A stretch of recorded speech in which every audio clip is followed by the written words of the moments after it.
హల్లెలూయా. మరి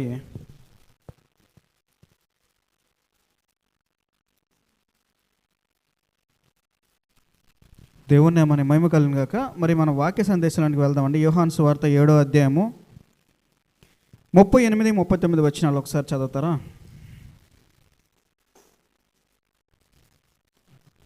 యోహాను సువార్త 7వ అధ్యాయము 38, 39 వచనాలు.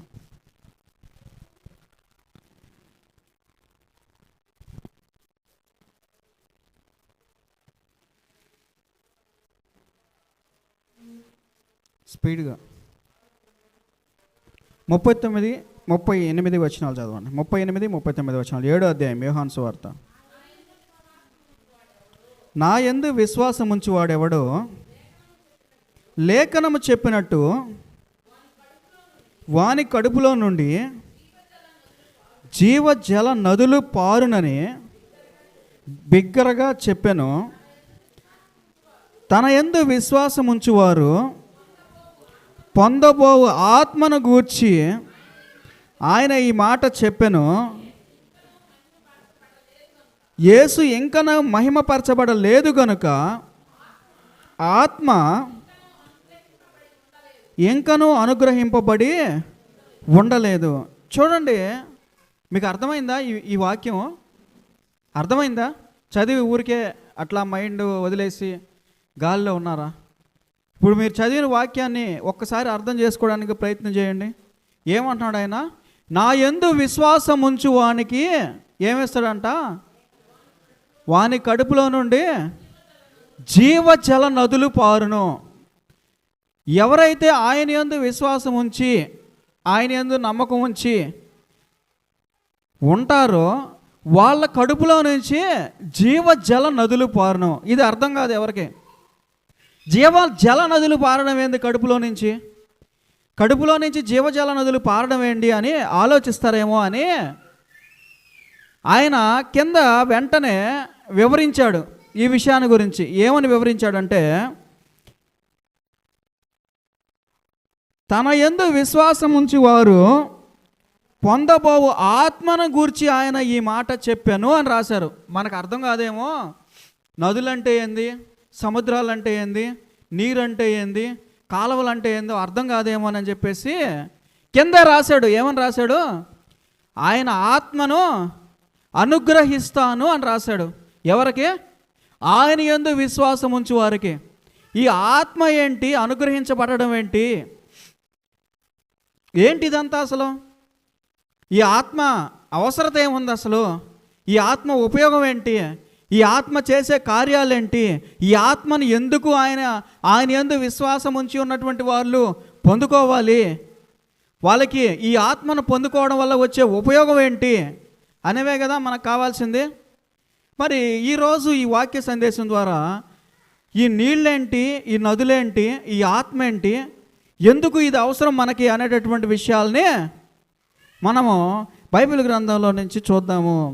మరి జనరల్గా ఇప్పుడు ఉన్నటువంటి క్రైస్తవ్యం ఏంటంటే, చర్చికి రావడం, ప్రార్థన చేసుకోవడం, ఏదైనా కావాలంటే అడగడం, సాక్ష్యాలు చెప్పడం, కానుకలు సమర్పించడం, వెళ్ళిపోవడం. ఇది ఇప్పుడున్నటువంటి క్రైస్తవ్యం.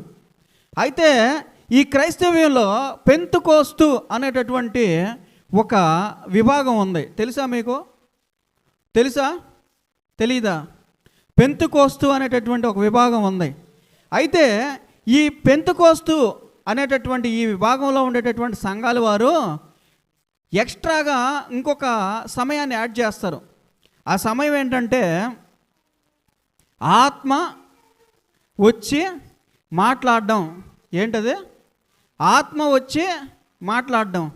ఇప్పుడు ఏం జరుగుతుంది? ఈ ఆత్మ వచ్చి మాట్లాడే సమయం ఒకటి ఇస్తారు.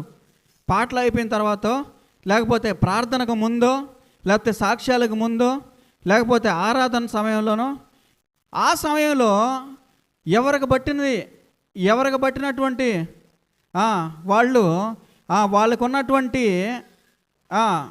స్వరంతో ఇష్టం వచ్చినట్టు మాట్లాడేస్తారు.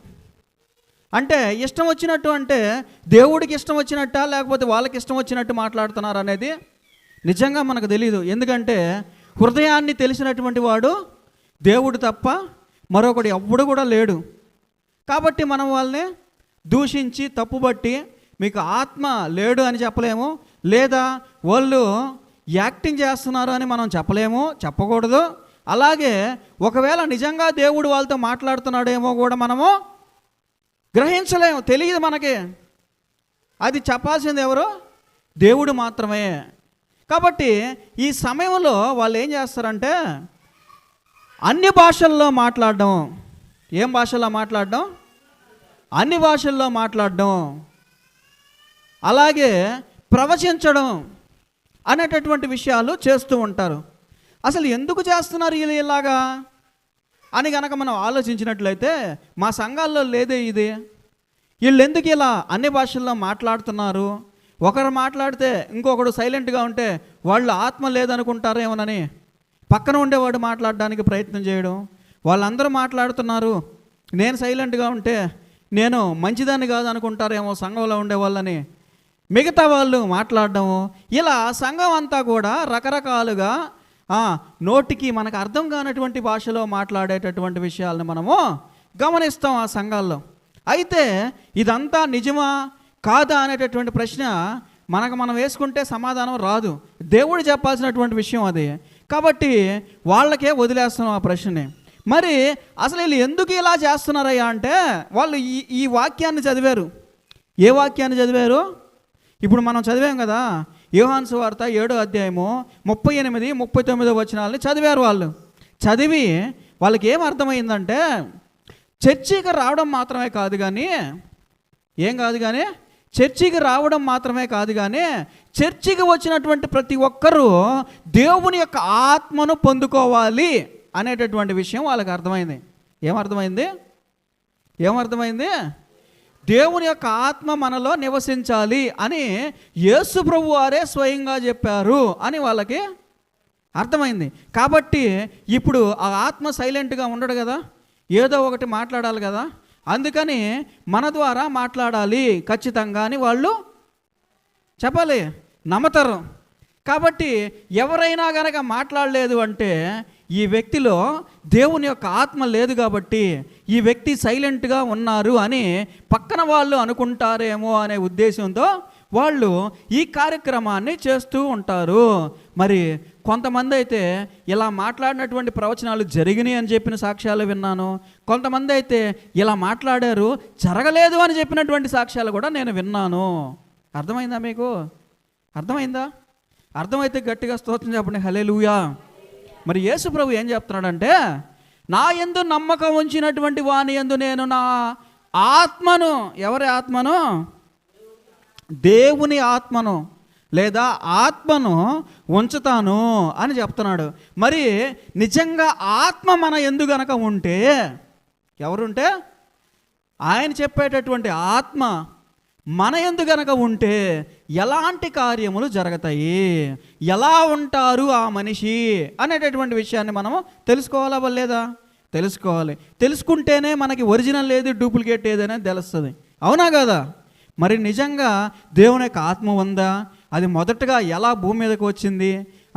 ఆయన అసలు ఆత్మను గురించి ఏం చెప్తున్నాడు అనేటటువంటి విషయాల్ని తెలుసుకోవాల్సినటువంటి అవసరం ఉంది.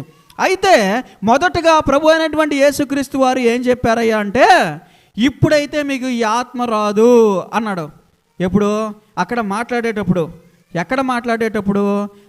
అక్కడ ఉండేటటువంటి శిష్యులతో మాట్లాడుతూ, అక్కడ సమాజ మందిరంలో ఉండేటటువంటి మనుషులతో మాట్లాడుతూ, అక్కడ కొంతమందికి బోధన, దేవుని యొక్క ధర్మశాస్త్రాన్ని బోధిస్తూ మధ్యలో ఈ విషయాలన్నీ కూడా చెప్తూ ఏమన్నాడంటే ఇప్పుడు మీకు ఈ ఆత్మను నేను అనుగ్రహించలేను అన్నాడు. ఎందుకు అనుగ్రహించలేను అంటే, ఎందుకు అనుగ్రహించలేడంట ఆత్మను? నేను ఇంకా చూడండి, యేసు ఇంకను మహిమపరచబడలేదు గనుక ఈ ఆత్మ మీకు ఇప్పుడే రాదు. ఎప్పుడు వస్తుందయ్యా ఈ ఆత్మ అంటే దేవుడు మహిమపరచబడిన తర్వాత వస్తుందంట. అర్థమైందా మీకు? అసలు ఈ మహిమపరచబడడం అంటే ఏంటి అనేది మనం ఆలోచించాలి. జాగ్రత్తగా అర్థమవుతుంది కదా. మనము చర్చికి వస్తున్నాము, స్తుతిస్తున్నాము, ప్రార్థన చేస్తున్నాము, అన్నీ వింటున్నాము, అన్నీ నమ్ముతున్నాము, కానీ ఆత్మ మనలోకి రావాలి. ఆత్మను నేను మీకు అనుగ్రహిస్తాను అన్నాడు దేవుడు. బెనిఫిట్ అన్నమాట, బెనిఫిట్, ఫలితము. ఏది? ఆత్మ అనేది మన ప్రార్థనల ఫలితము, మన స్తుతి ఫలితము, మన యొక్క సంగీతములతో ఆయన ఆరాధిస్తూ ఉంటాం కదా, ఈ ఆరాధన ఫలితము, లేదా మన అవసరాలు, లేదా మన విజయాల కోసము, లేదంటే మనము ఒక వ్యక్తిని వెలిగించడం కోసం ఈ ఆత్మ కనుక మనలో ఉన్నట్లయితే మనకు పెద్ద కష్టపడాల్సినటువంటి అవసరం ఉండదు. ఆ ఆత్మే మనకే బోధిస్తాడు, ఆ ఆత్మే మనల్ని నడిపిస్తాడు, ఆ ఆత్మే మన ద్వారా స్వస్థపరుస్తాడు, ఆ ఆత్మే మనల్ని ముందుకి ప్రతి విషయంలోనూ తోడుగా ఉంటాడు. కాబట్టి ఈ ఆత్మ కనుక మనలో ఉన్నట్టయితే ప్రతి కార్యము సులువు అయిపోతుంది, ప్రతి విషయం సులువు అయిపోతుంది. మనం ఎదుటి వాళ్ళతో వాదించాల్సిన అవసరం ఉండదు, మనం ఎదుటి వాళ్ళతో గొడవ పడాల్సిన అవసరం ఉండదు, మనం ఎదుటి వాళ్ళని హింసించాల్సిన అవసరం ఉండదు, మనం ఎదుటి వాళ్ళని తిరస్కరించాల్సిన అవసరం ఉండదు. మనకి ఏం మాట్లాడాలన్నా ప్రార్థన ఎలా చేయాలో కూడా, చివరికి ఏది ప్రార్థన ఎలా చేయాలో కూడా ఆత్మ మనకి బోధిస్తాడంట. కాబట్టి మీకు ఆత్మను నేను అనుగ్రహిస్తాను. అయితే మీరు నా యందు విశ్వాసం ఉంచినప్పుడు మాత్రమే ఆత్మ అనుగ్రహించబడుతుంది అని చెప్పాడు. మరి ఇప్పుడు మనకు ఆత్మ అవసరం కదా. ఆత్మ అనుగ్రహించబడాలంటే ముందేమవ్వాలంట? యేసుక్రీస్తు వారు మహిమపరచబడాలంట. ఈ మహిమపరచబడడం అంటే ఏంటి? మహిమపరచబడడం అంటే ఏంటి అని కనుక బైబిల్ గ్రంథంలో చూసినట్లయితే, బైబిల్ గ్రంథం మనకి ఏం తెలియజేస్తుందంటే, యేసు ప్రభు మహిమపరచబడడం అంటే ఏంటంటే, ఆయన భూమి మీద పుట్టి, ఆయన సిలువలో చనిపోయి, ఆయన తిరిగి లేచి దేవుడి ఎదుకు వెళ్ళి హాజరుపడడం. ఏంటి దేవుడు మహిమపరచబడడం అంటే? యేసు ప్రభు వారు మహిమపరచబడడం అంటే ఏంటి? భూమి మీదకి వచ్చి సిలువ యాగము చేసి, సిలువలో గెలిచి, మూడవ రోజున తిరిగి లేచి, తిరిగి దేవుని యొద్దకు వెళ్ళి హాజరుపడడం, ఆయన మహిమపరచబడడం. ఎప్పుడైతే ఈ 3 కార్యాలు జరుగుతాయో, ఏ 3 కార్యాలు? ఆయన భూమి మీదకి రావడము, సిలువ యాగము చేయడము, మళ్ళా తిరిగి లేచి దేవుని యొద్దకు వెళ్ళి నిలబడడం జరుగుతాయో, ఈ 3 జరిగిన తర్వాత ఆయన మహిమపరచబడాడు అని మనం టిక్ చేసుకోవచ్చు. ఏమని టిక్ చేసుకోవచ్చు? ఆయన మహిమపరచబడ్డాడు అని టిక్ చేసుకోవచ్చు. ఆయన ఏమన్నాడు? నేను ఎప్పుడైతే మహిమపరచబడతానో, ఆయన ఎప్పుడైతే మహిమపరచబడతాడో అప్పుడు మనకి ఆత్మ అనుగ్రహింపబడును అని రాసి పెట్టబడి ఉంది. ఎప్పుడు మనకు ఆత్మ అనుగ్రహింపబడుతుంది? దేవుడు యేసు ప్రభు వారు మహిమపరచబడినప్పుడు. యేసు ప్రభు వారు మహిమపరచబడినప్పుడు ఎవరికి వస్తుంది ఆత్మ? యేసు ప్రభువుకి వస్తుందా, మనకు వస్తుందా? చెప్పాలి. ఎవరికి వస్తుంది ఆత్మ? మనకు వస్తుంది ఆత్మ. మీరు వాక్యాన్ని చదువుతారు కానీ వదిలేస్తారు. ఎవరికి వస్తుంది ఆత్మ? మనకు వస్తుంది. మనం విశ్వాసం ఉంచుతాం కాబట్టి మనకు వస్తుంది ఆత్మ. యేసు ప్రభువుకి కాదు వచ్చేది.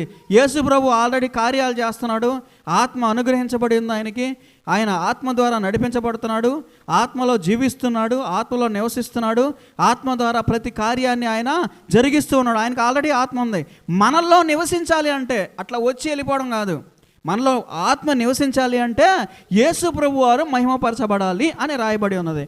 మరి దీనికి సంబంధించి మరికొన్ని విషయాలను మనం బైబిల్ గ్రంథంలో నుంచి ధ్యానం చేయడానికి ప్రయత్నం చేద్దాము. దయచేసి బైబిల్ గ్రంథం ఓపెన్ చేసుకోండి. మళ్ళీ కొన్ని రెఫరెన్స్లు నేను ముందుకు వెళ్తాను.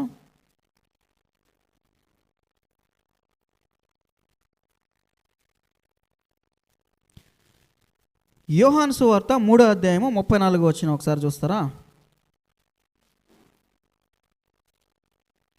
యోహాను సువార్త 3వ అధ్యాయము 34 వచ్చిన.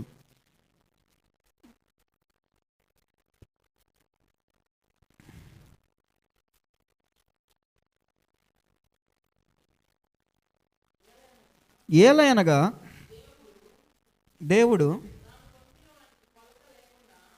తాను పంపిన వానికి కొలత లేకుండా ఆత్మను అనుగ్రహించను గనుక. చూడండి, ఆయనకి ఆత్మ అనుగ్రహించబడలేదా అంటే అర్థమైందా మీకు? ఆయనకి ఆత్మ అనుగ్రహించబడింది. ఎప్పుడు అనుగ్రహించబడింది? ఆయన భూమి మీదకు వచ్చేటప్పుడే అనుగ్రహించబడింది. ఇప్పుడు అనుగ్రహించబడడం కాదు. ఆయన పంపిన వాని యొద్ద నుంచి ఈయనకి ఆల్రెడీ ఎప్పుడో ఆత్మ అనుగ్రహించబడింది కాబట్టి ఆయన భూమి మీద కార్యాలు చేయగలుగుతున్నాడు. అర్థమైందా? ఇప్పుడు ఆయన ఏం చెప్తున్నాడంటే, నా తండ్రి నాకు ఏ విధంగా ఆత్మను అనుగ్రహించాడో అదే విధంగా నేను మీకు కూడా ఆత్మను అనుగ్రహిస్తాను. ఎప్పుడు అనుగ్రహిస్తాను? ఎప్పుడు అనుగ్రహిస్తాను? నేను మహిమపరచబడిన తర్వాత. ఆయన ఎప్పుడు మహిమపరచబడతాడు? భూమి మీద సిలువ వేయబడి 3వ దినమున లేచి దేవుని ఎదుట హాజరపడిన తర్వాత ఆయన మహిమపరచబడతాడు. అప్పుడు మనకి ఆత్మ అనుగ్రహించబడుతుంది అని రాయబడింది. సో దీనికి క్లారిటీ వచ్చింది. మళ్ళీ అలాగే ఇంకొక వచనం కూడా చూద్దాం మనం. లూకాసు వార్త 4వ అధ్యాయం 1వ వచనం ఒకసారి చూస్తారా?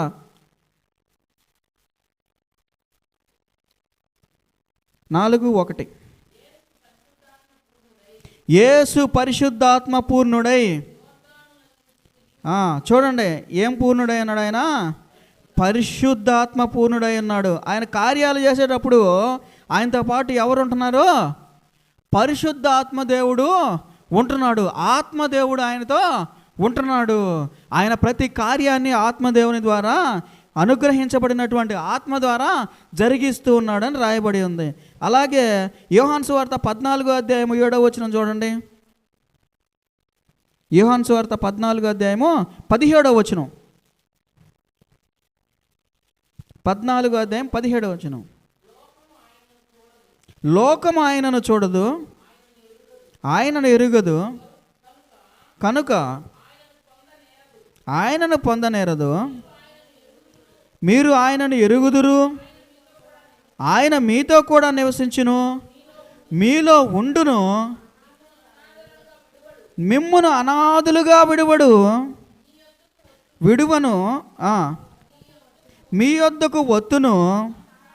కొంతకాలమైన తరువాత లోకము నన్ను మరి ఎన్నడూనూ చూడదు, అయితే మీరు నన్ను చూతురు. నేను జీవించుచున్నాను గనుక మీరును జీవించుదురు. నేను నా తండ్రి యందును, మీరు నా యందును, నేను మీ యందును ఉన్నామని ఆ దినమున మీరు ఎరుగుదురు. చూడండి, వాళ్ళకి ఒక ధైర్యం చెప్తున్నాడు ఆయన. ఈ ఆత్మను గురించి మరికొంత పరిచయం చేస్తున్నాడు. ఈ ఆత్మ నేను మీ యొద్ద ఉంచి వెళతాను, నేను మిమ్మల్ని వదిలేసి వెళ్ళిపోవట్లేదు, నేను మిమ్మల్ని ఒంటరిగా వదిలేసి వెళ్ళిపోవట్లేదు. ఈ ఆత్మ మీకు తోడుగా ఉంటాడు. లోకము ఆయనను చూడదు, కానీ ఆయనను మీరు ఎరుగుదురు. చూడండి, ఒక ఆయన ఎక్కడున్నాడు? ఇప్పుడు మనతో ఉన్నాడు. పరిశుద్ధాత్మ దేవుడు, ఆత్మ దేవుడు, సత్యస్వరూపి అయిన దేవుడు. ఆయనకి చాలా పేర్లు ఉన్నాయి. అయితే ఆయన ఉన్నాడు అనే విషయం మనకు తప్ప ఇంకెవ్వరికి తెలియదు. ఈ లోకానికి అస్సలు తెలియదు. ఎవరికి తెలీదు?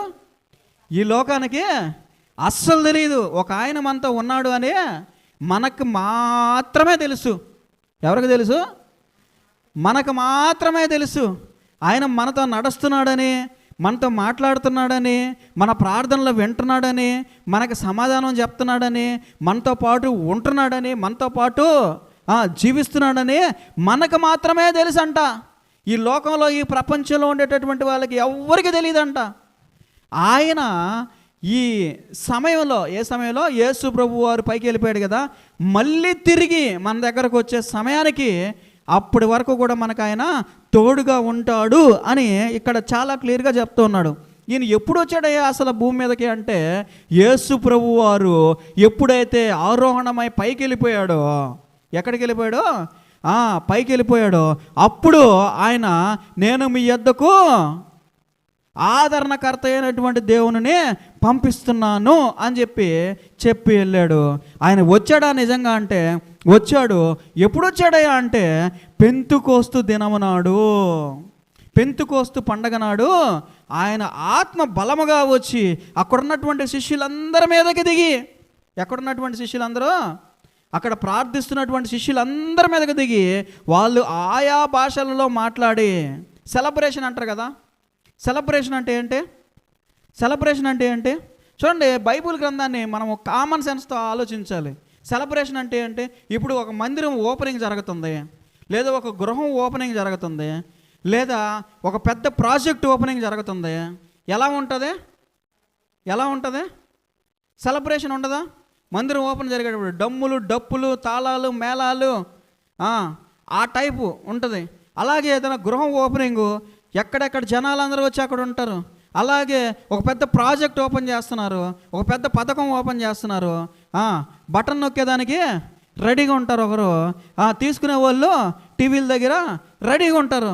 ఇలా ఒక సెలబ్రేషన్ అన్నమాట. ఈ సెలబ్రేషన్ జరిగేటప్పుడు ఏదో ఒకటి జరగాలి కదా, జరగబడలేదా? మరి దేవుడు వచ్చాడు కిందకి, ఆయన పరలోకం నుంచి దిగి భూమి మీదకి వస్తున్నాడు, మొట్టమొదటిసారిగా వస్తున్నాడు అంటే ఎలా ఉంటుంది సెలబ్రేషను? పెద్ద సెలబ్రేషనే ఉంటుంది.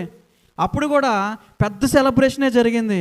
ఒక 3,000 మంది పైగా ఒకేసారి బాప్టిజం తీసుకున్నారంట. రకరకాల భాషలు మాట్లాడేటటువంటి వాళ్ళ దగ్గర, వాళ్ళతో అక్కడ ఉండేటటువంటి శిష్యులందరూ కూడా వాళ్ళ భాషల్లో మాట్లాడారంట. ఇప్పుడు ఇండియా నుంచి పోయారనుకో, ఎవరైనా తెలుగు మాట్లాడారు అనుకో, అక్కడ ఉండేటటువంటి వాళ్ళు మామూలుగా అయితే తెలుగు రాదు కదా వాళ్ళకి, ఆ రోజు మాత్రం తెలుగులో ప్రసంగం చేశారంట. అర్థమైందా? ఆ యూదులకి వచ్చే భాష ఏంది? ఆ గ్రీకు భాష, లేకపోతే అరబ్బో, లేకపోతే ఇంకొక భాష ఏదో వచ్చి ఉంటుంది ఆ ప్రాంతంలో ఉండే భాష. కానీ కొత్త కొత్త భాషల్లో బోధించడం మొదలుపెట్టారంట. ఇది ఎలా జరిగిందయ్యా అంటే దేవుని యొక్క ఆత్మ ద్వారా జరిగిందంట. అర్థమైందా? దేవుని యొక్క ఆత్మ ద్వారా జరిగిందంట ఈ మహత్కరమైనటువంటి ఓపెనింగ్ కార్యక్రమం. ఏం కార్యక్రమం? దేవుని యొక్క ఆత్మ భూమి మీదకి వచ్చేటటువంటి కార్యక్రమం. గందరగోళం పరిస్థితి ఏర్పడిపోయిందంట. అక్కడ స్వస్థపరచబడ్డారంట అనేక మంది, అనారోగ్యంతో ఉండేటటువంటి వాళ్ళు. అక్కడికి వచ్చినటువంటి వాళ్ళు గమ్మత్తైనటువంటి విషయాలు చూశారంట. భయంకరంగా ఏదో జరిగింది ఇక్కడ. ఏం జరిగింది ఇక్కడ? వీళ్ళు జనరల్గా ఇంత బాగా మాట్లాడేటటువంటి వాళ్ళు కాదే, జనరల్గా ఎంత అధికముగా బోధించేటటువంటి జ్ఞానం వీళ్ళకి లేదే అని ఆలోచించారంట అక్కడ ఉండేటటువంటి ప్రజలు. వీళ్ళకి ఏరే భాషలు రావే, వీళ్ళు ఎలా అన్ని రకాలైనటువంటి భాషలలో మాట్లాడగలిగారు అని ఆశ్చర్యపోయారంట అక్కడ ఉండేటటువంటి ప్రజలందరూ కూడా. అర్థమవుతుందా? మరి అలా పరిశుద్ధాత్మ దేవుడు భూమి మీదకి వచ్చాడంట. మొట్టమొదటిసారిగా జనాల లోపలికి వచ్చాడంట. ఎవరు జనాలు? ఎక్కడ జనాలు? వాళ్ళు దేవుడు అనుగ్రహించబడినటువంటి జనాలు. ఎవరైతే ఆయన యందు విశ్వాసం ఉంచి ఉన్నారో వాళ్ళకి మాత్రమే ఆ ఆత్మ అనుగ్రహించబడింది. ఆ రోజు ఎవరికి అనుగ్రహించబడింది? ఎవరైతే దేవుని యందు విశ్వాసం ఉంచి ఈయన నాకు కార్యం చేస్తాడు, ఈయన నాకు బలాన్ని ఇస్తాడు, ఈయన నా యొక్క ప్రతి పరిస్థితిని మారుస్తాడు అని వచ్చి నిలబడ్డారో అక్కడ పెంతెకోస్తు పండగ నాడు ఆ భయంకరమైనటువంటి ఆ దినాన ఈ అద్భుతాలు, ఆశ్చర్యకార్యాలు జరిగాయి. మరి ఇప్పుడు నేను ఒక ప్రశ్న అడుగుతున్నాను. ప్రతిరోజు సెలబ్రేషన్ చేస్తామా? మనం ప్రతిరోజు పండగ చేస్తామా? మరి ప్రతిరోజు ఈ విధంగా జరగాలి కార్యాలంటే జరుగుతాయా? చెప్పాలి. ఏదో ఒకటో రెండో జరుగుతాయి అట కాదు. ఆ రోజు 3,000 మందికి ఆశ్చర్య కార్యాలు జరిగాయి, అద్భుత కార్యాలు జరిగాయి. జ్వాలలుగా దిగింది ఆత్మ వాళ్ళ మీదకి. ఆ రోజు అన్ని భాషల్లో మాట్లాడారు. రోజు మాట్లాడాల్సిందే అంటే రోజు మాట్లాడగలరా? చెప్పాలి. ఇప్పుడు మీరు మాట్లాడగలిగితేనే ఆత్మ వచ్చినట్టు, లేకపోతే లేదు అంటే చెప్పాలి. అది సెలబ్రేషన్, అది ఓపెనింగ్ కార్యక్రమం. అది అవునా కాదా? అదేంటది? ఓపెనింగ్ కార్యక్రమం, అది సెలబ్రేషన్. అది ఆ రోజు బిర్యానీ వండారు, ఆ రోజు ఏం చేశారు? పాయసం వండారు, ఆ రోజు అరిసెలు పంచారు. మరి రోజు పంచు అయితే రోజు జరుగుతుంది. రోజు వండు బిర్యానీ, రోజు పంచు ఆ కార్యక్రమాలు. అప్పుడు రోజు ఆత్మ అధికంగా వస్తుంది. అర్థమైందా మీకు? దేవుడు ఒక సూచక క్రియగా చేశాడు ఆ రోజు అన్నీ. ఎలా చేశాడు? దేవుడు పరిశుద్ధాత్మ దేవుడు భూమి మీదకి పలానా దినాన, పలానా రోజున, పలానా ప్రదేశంలో, పలానా జనాలకి వచ్చాడు, అక్కడ కార్యాలు చేశాడు అని అది మొత్తం ప్రపంచం అంతా తెలియాలి అనే దానికోసం అన్ని కార్యాలు ఆ రోజు జరిగాయి. అంతమంది బాప్టిజం పొందారు అక్కడ. అర్థమైందా? రోజు జరగాలి అంటే అసలు ఆయన ఏం చేస్తాడో ముందు నీకు తెలియాలి కదయ్యా. పరిశుద్ధాత్మ దేవుడు చేసే కార్యాలు ఓన్లీ స్వస్థపరచడం మాత్రమేనా? కేవలం ఆయన స్వస్థపరచబడడానికి, స్వస్థపరిచేటటువంటి కార్యాన్ని చేయడానికి మాత్రమే ఉన్నాడా? ఇంకా ఏ కార్యం చేయడా ఆయన? అసలు ముందు నీకు పరిశుద్ధాత్మ దేవుడు ఏం కార్యాలు చేస్తాడో తెలిస్తే ఆత్మ ఎలా ఉంటుందో తెలుస్తుంది. కేవలం భాషల్లో మాట్లాడడం మాత్రమే పరిశుద్ధాత్మ దేవుడు, ఆత్మదేవుడు చేసేటటువంటి కార్యమా? ఇంక ఏ కార్యాలు లేవా? ఏ కార్యాలు లేవా? ఆ ఒక్క కార్యం మాత్రమే జరుగుతుందా పరిశుద్ధాత్మ దేవుడు వస్తే? ఇదేనా మనం బైబిల్ గ్రంథంలో నుంచి నేర్చుకున్నటువంటి విషయము? ప్రశ్నించాలి కదా, వద్దా పర్లేదా? ప్రశ్నించాలి. అసలు ఏం చేస్తాడు పరిశుద్ధాత్మ దేవుడు, ఆయన చేసే కార్యాలు ఏంటి అనే విషయం మనకి ముందు తెలిసి ఉండాలి. అప్పుడే మనలో ఆ పరిశుద్ధాత్మ మనలో ఉన్నాడా లేదా, కేవలం భాషలు మాట్లాడే వాళ్ళలో మాత్రమే ఉన్నాడా అనేది మనకు అర్థమవుతుంది. అర్థమైందా? కొంతమంది డిప్రెషన్లోకి వెళ్ళిపోతూ ఉంటారు పాపం. అసలు నాలో దేవుడు లేడు, నాకు ఆత్మ నింపబడలేదు, నేను బాప్టిజం తీసుకున్నాను కాబట్టి నాకు ఎప్పుడు భాష రాలేదు, కాబట్టి నాలో పరిశుద్ధాత్మ దేవుడు లేడు అని డిప్రెషన్లోకి వెళ్ళిపోతుంటారు, బాధపడిపోతుంటారు, తెగ ఆయాసపడిపోతూ ఉంటారు. వీళ్ళందరికీ ఈరోజు ఈ మధ్యాహ్న కాల సమయంలో దేవుడు తెలియజేసేటటువంటి విషయం ఏంటంటే, పరిశుద్ధాత్మ దేవుడు ఉంటే ఎలా ఉంటుంది, పరిశుద్ధాత్మ దేవుడు లేకపోతే ఎలా ఉంటుంది, ఈ విషయాలను మనము బైబిల్ గ్రంథం ద్వారా తెలుసుకుందాం. ఓపెన్ చేసుకోండి మళ్ళీ ఇంకొకసారి బైబిల్ గ్రంథాన్ని.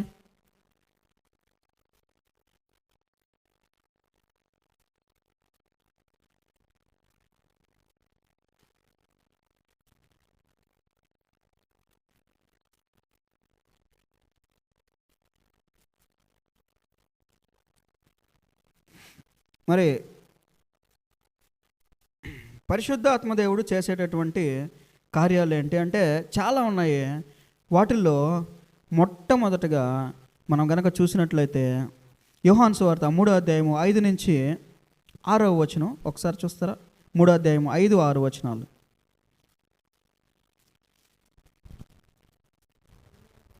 యోహాను సువార్త 3వ అధ్యాయము 5, 6 వచనాలు. యేసు ఇట్లా, నేను ఒకడు నీటి మూలముగాను ఆత్మ మూలముగాను జన్మించితే కానీ దేవుని రాజ్యమును దేవుని రాజ్యంలో ప్రవేశించలేడని మీతో నిశ్చయముగా చెప్పుచున్నాను. శరీరం మూలముగా జన్మించినది శరీరమును, ఆత్మ మూలముగా జన్మించినది ఆత్మయునై ఉన్నది.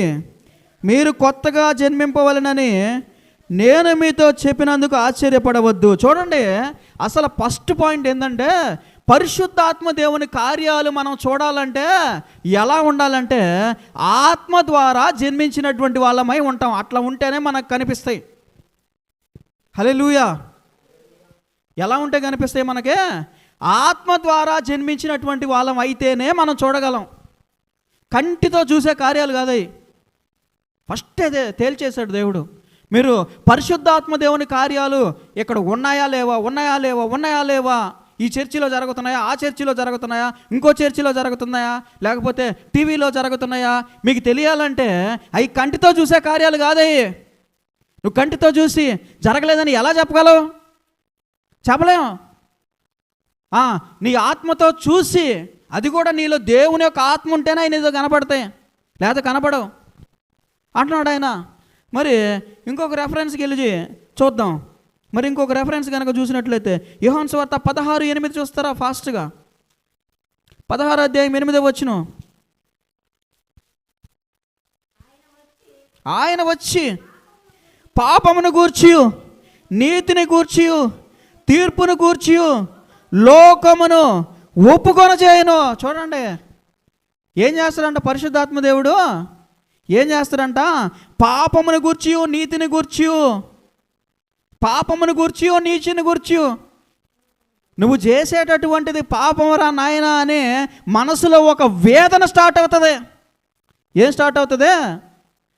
నువ్వు చేసేటటువంటి దొంగతనము పాపము, నువ్వు చేసేటటువంటి వ్యభిచారం పాపము, నీ చూపు పాపము, నీ నడక పాపము, నీ మాట పాపము, నువ్వు దాన్ని జాగ్రత్త చేసుకో అని ఒక వేదనకరమైనటువంటి ఒక ఫీలింగ్ కలుగుతుంది. ఎవరికి కలుగుతుంది? ఎవరికి కలుగుతుంది? ఎవడు చేస్తుంటే వాడికి కలుగుతుంది. ఎవడికి చేస్తుంటే ఆ ఫీలింగు వాడికి కలుగుతుంది. అలా వస్తుంది ఆ ఫీలింగు నీ హృదయంలో అంటే దేవుని యొక్క ఆత్మ నిన్ను తడుతూ ఉన్నాడు, లేపుతూ ఉన్నాడు. పాప పరిస్థితిలో నుంచి బయటికి రా అని నిన్ను హెచ్చరిస్తూ ఉన్నాడు. ఎవడిని హెచ్చరిస్తుంటే వాడికి తెలుస్తుంది. పక్కనోడికి ఎలా తెలుస్తుంది? ఎలా తెలుస్తుంది? ఎవడు హెచ్చరించబడుతుంటే వాడికి తెలుస్తుంది. ఎవరు ఆ యొక్క సిగ్నల్స్ పొందుతా ఉంటే వాడికి తెలుస్తుంది ఆత్మ ఉందా లేదని. ఎదుటి చూసేటటువంటి నీకెలా తెలుస్తుందిరా? నీకెలా తెలుస్తుంది? వాడి హృదయంలో వాడి వేదనకరమైనటువంటి పరిస్థితి, వాడి యొక్క ఆ భయంకరమైనటువంటి ఆ ఎఫెక్ట్స్, దేవుని యొక్క గద్దింపు వాడికి తెలుస్తుంటుంది హృదయంలో. మైకి పట్టుకొని యూట్యూబ్ ముందు గురించి కూర్చొని వాడికి ఆత్మ లేదు, వీడికి ఆత్మ లేదని చెప్పి నీకు ఎలా తెలుస్తుంది? తెలీదు. We cannot decide. ఎవడిలో పశ్చాత్తాపం ఉంది, ఎవడిలో పశ్చాత్తాప ఆ ఫీలింగ్స్ వస్తున్నాయి, ఆ కన్నీరు హృదయంలో ఎవరికి ఉబకుతుంది, ఎవరిని దేవుడు తాకుతున్నాడు, ఎవరిని దేవుడు లేపుతున్నాడు, ఎవరితో దేవుడు మాట్లాడుతున్నాడు, ఎవరిని దేవుడు హెచ్చరిస్తున్నాడు అనేది నీకెలా తెలుస్తుంది? తెలీదు. ఎవరితో దేవుడు మాట్లాడుతుంటే వాడికి తెలుస్తుంది, ఎవరిని దేవుడు గద్దిస్తుంటే వాడికి తెలుస్తుంది, ఎవడు దేవుడు హెచ్చరిస్తూ ఉంటే వాడికి తెలుస్తుంది. పక్కనోడికి ఎలా తెలుస్తుంది? అర్థమైందా మీకు? కాబట్టి పరిశుద్ధాత్మ దేవుడిని చూడాలంటే కంటితో చూడలేం, ఇంపాసిబుల్. 3వ వచనం, 1 కొరింథీయులకు రాసిన పత్రిక 6వ అధ్యాయం 19వ వచనంకు రండి. 1 కొరింథీయులకు రాసిన పత్రిక 6వ అధ్యాయం 19వ వచనం.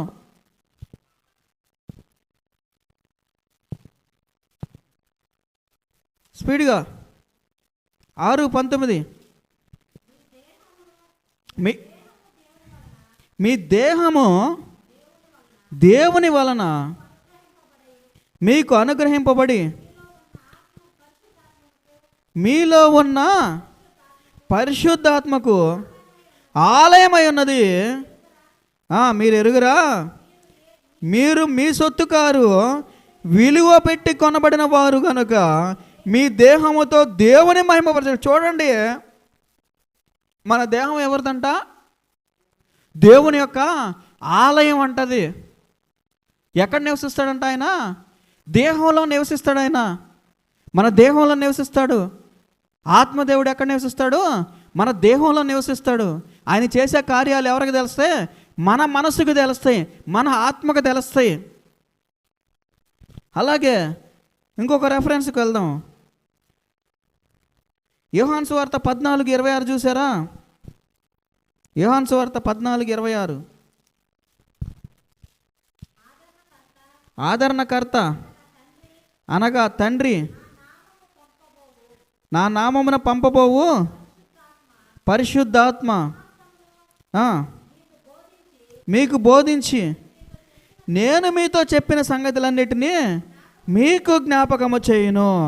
శాంతి మీకు అనుగ్రహించబడి వెళుచున్నాను, నా శాంతినే మీకు అనుగ్రహించుచున్నాను.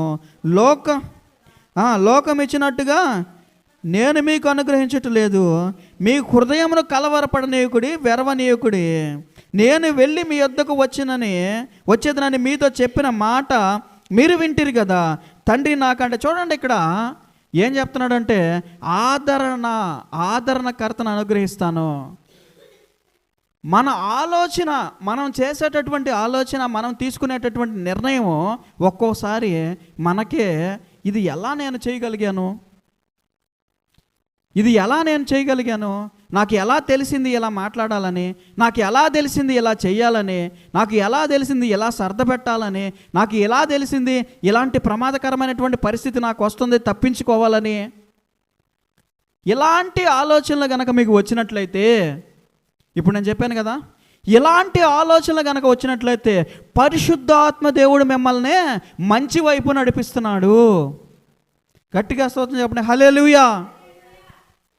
నేను ప్రార్థన చేసిన వెంటనే దేవుని యొక్క ఆత్మ నా యొద్దకు వచ్చింది, నన్ను తీసుకెళ్ళింది, నాకు ఇంకా అనేక విషయాలు నేర్పించింది.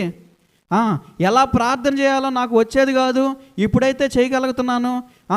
ఎలా ఎదుటి వాళ్ళతో మాట్లాడాలో వచ్చేది కాదు, ఇప్పుడైతే మంచిగా మాట్లాడగలుగుతున్నాను. ఇలాంటి పాపకరమైనటువంటి పరిస్థితిలో నేను ఉన్నాను, ఇప్పుడైతే నేను దాన్ని అసహించుకుంటున్నానని ఎవడైతే అంటాడో గట్టిగా స్తోత్రం చెప్పండి, హల్లెలూయా, వాడు దేవుని యొక్క ఆత్మ ద్వారా నడిపించబడుతున్నాడు అని నమ్మలే. కాబట్టి దేవుని యొక్క ఆత్మ ద్వారా నడిపించబడడం అంటే అదొక ప్రదర్శన కాదు, ఎదుటి వ్యక్తులకి ప్రదర్శించేటటువంటి ఒక పెద్ద డ్రామా కంపెనీ కాదు. అది అర్థమైందా? ప్రదర్శించబడడానికి అది డ్రామా కంపెనీ కాదు, సినిమా కాదు, అది నాటిక కాదు, సీరియల్ కాదు. అది దేవుని యొక్క ఆత్మ అంటే కంటికి కనపడినటువంటిది, హృదయానికి గోచరమైనటువంటిది, అగోచరమైనటువంటిది. మనం ఆలోచించినా కానీ తెలియదు ఎలా జరిగింది, ఈ కార్యం ఎలా జరిగింది, ఇంత భయంకరమైనటువంటి ఆపదలో నుంచి మేము ఎలా తప్పించుకొని పడ్డాము, దేవుడు ఇంత భయంకరమైనటువంటి విషయాల్లో నుంచి మమ్మల్ని ఎలా బయటికి తీసుకొచ్చాడు. ఇవన్నీ హృదయానికి మాత్రమే తెలిసేటటువంటి కార్యాలు. ఫిజికల్గా మనం వాటిని ఎక్స్ప్లెయిన్ చేయలేము. అలాగే గలతీయులకు రాసిన పత్రిక 5వ అధ్యాయం 22వ వచనం, చివరిగా సమయం అయిపోయింది కాబట్టి నేను 5 నిమిషాల్లో ముగించడానికి ప్రయత్నం చేస్తాను. చూడండి, గలతీయులకు రాసిన పత్రిక 5:22. అయితే ఆత్మ ఫలమేమనగా ప్రేమ, సంతోషము, సమాధానము, దీర్ఘశాంతము, దయాళత్వము, మంచితనము, విశ్వాసము, సాత్వికము, ఆశా నిగ్రహం. చూడండి చాలమ్మా. ఇవన్నీ ఏ లిస్టులు చదివామన్నప్పుడు ప్రేమ, ఆనందం, సమాధానం, దీర్ఘశాంతం, దయ, మంచితనం, విశ్వాసం, వినయము, ఇవన్నీ కూడా మనలో ఉన్నాయి. అంటే మన ద్వారా వేరే వాళ్ళు పొందుకుంటున్నారు అంటే మనలో ఎవరు నివసిస్తున్నట్టు?